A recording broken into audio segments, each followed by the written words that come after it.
Friends, welcome to cook with Sangeetha. நம்ம multigrain atta வச்சு சப்பாத்தி செஞ்சுருக்கேன். சூப்பராக இருக்கும். இன்றைக்கி இதை வச்சு எப்படி பன்னீர் ரோல் பண்ணுறதுங்கிறதான் பார்க்க போகிறோம். உங்களுக்கு நம்ம மல்டிகிரெயின் சப்பாத்தி மாவு வேணுன்னா வெப்சைட்லேயே ஆர்டர் பண்ணலாம், வாட்ஸ்அப்லேயே ஆர்டர் பண்ணலாம். இப்போ எல்லாம் வாட்ஸ்அப் கொஞ்சம் ஆட்டோமேஷன் பண்ணியிருக்கோம். ஸோ உங்களுக்கு ரொம்ப ஈஸியாக இருக்கும். காரம் ஓகே. சரி, கிருஷ்ணா எல்லாம் பாதி பன்னீரை ஃபஸ்ட்டே சாப்பிட்டாங்க.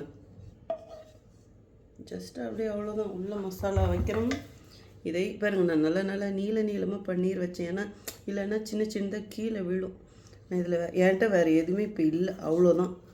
இப்படி செஞ்சு கொடுத்தா பசங்க சூப்பராக சாப்பிடுவாங்க. அவ்வளோதான், பன்னீர் ரெடி. கிருஷ்ணா இந்தா எப்படி இருக்குன்னு சொல்லு, பிடிச்சிக்கோ.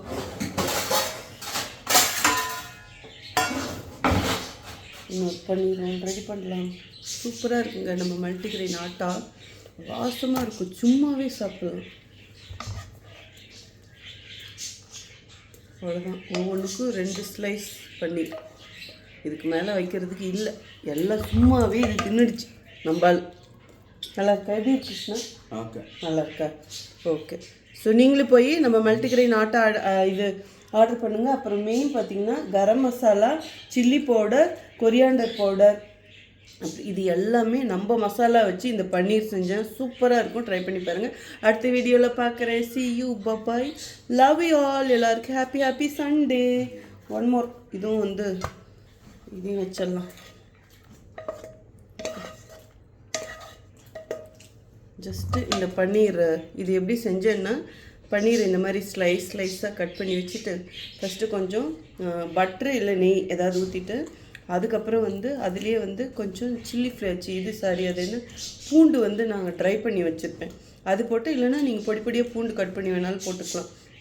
அது சிம்மில் வச்சு வறுக்கணும். அதை வறுத்துட்டு அப்புறம் வெங்காயம் நல்லா நீளமாக கொஞ்சம் வெங்காயம் கட் பண்ணி போட்டு, இது கூடயே உங்களுக்கு வெஜிடபிள்ஸ் இருந்தால் போடலாம், கேப்சிகம் அந்த மாதிரி.